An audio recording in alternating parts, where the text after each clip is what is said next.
ये बनारस का हरिश्चंद्र घाट है जो राजा हरिश्चंद्र के नाम से जाना जाता है। आइए इसकी कहानी को जानते हैं। सत्यवादी राजा हरिश्चंद्र एक दानवीर व्यक्ति थे। उनके व्यक्तित्व की परीक्षा लेने के लिए स्वयं विश्वामित्र मुनि धरती पे हैं। उन्होंने एक ब्राह्मण का रूप लिया और यज्ञ के बहाने उन्होंने उनकी पूरी संपत्ति और राजपाट को दान में मांग लिया। राजा दानवीर व्यक्ति थे। उन्होंने एक क्षण में हंसते हुए अपनी पूरी संपत्ति और राजपाट को मुनिवर के अधीन दान कर दिया। तब विश्वामित्र मुनि ने उनसे हिंदू धर्म शास्त्र के अनुसार संकल्प लेके कुछ दक्षिणा देके अपने दान को पूर्ण करने की बात कही। दक्षिणा स्वरूप उन्होंने 1000 स्वर्ण मुद्राएं राजा से मांग ली। राजा जबकि अपनी पूरी संपत्ति दान कर चुके थे, उनको दक्षिणा में देने के लिए कुछ नहीं था उनके पास। उन्होंने खुद को डोम राजा के अधीन दासत्व के रूप में बेचकर 1000 स्वर्ण मुद्राएं ली और 1000 स्वर्ण मुद्राएं मुनिवर को देके अपने दान को पूर्ण किया।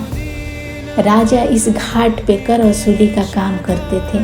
वो मृतक जनों के परिजनों से दाह के बदले कर वसूलते थे। एक दिन ऐसे ही कई वर्ष बीतने के बाद एक दिन उनकी स्त्री उनके ही पुत्र के मृतक शरीर को गोद में लेके उस घाट पे आई। राजा अपने धर्म के अनुसार अपनी ही स्त्री से अपने ही पुत्र के शव को जलाने के लिए कर मांगने लग गए। उनकी स्त्री रोते हुए कही कि हे राजन, मेरे पास देने के लिए एक कफन भी नहीं है अपने पुत्र के पास, मैं कर में क्या दूंगी। पर आंखों में आंसू लेकर राजा अपने धर्म पे अड़े रहे। वो कर वसूलने लगे। तब उनकी स्त्री अपने जो शरीर पे एक वस्त्र पहनी थी, एक कपड़ा पहनी थी, उसको 2 टुकड़ों में फाड़ा। वह साड़ी का एक टुकड़ा अपने तन पे लपेट के अपने तन को ढकी और दूसरे टुकड़े से राजा को कर स्वरूप में दिया। यह देख मुनिवर की आंखों में आंसू आ गया और वह राजा हरिश्चंद्र को गले से लगा लिए और कहे कि हे राजन, आप जैसा कोई धैर्यवान दानवीर और सत्यवादी इस संसार में नहीं है। हे राजन, मैं आपका दिया हुआ सारा दान आपको वापस करता हूँ, आपकी पूरी संपत्ति और राजपाट आपको वापस करता हूँ।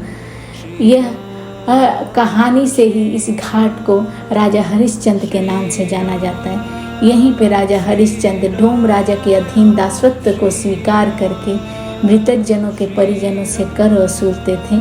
इसलिए इस घाट को हरिश्चंद्र घाट कहा जाता है। इस घाट पर जिस भी व्यक्ति का दाह होता है वो मोक्ष को प्राप्त करता है, ऐसा कहानियों में बताया गया है। वचन कंज मुख कर कंज पद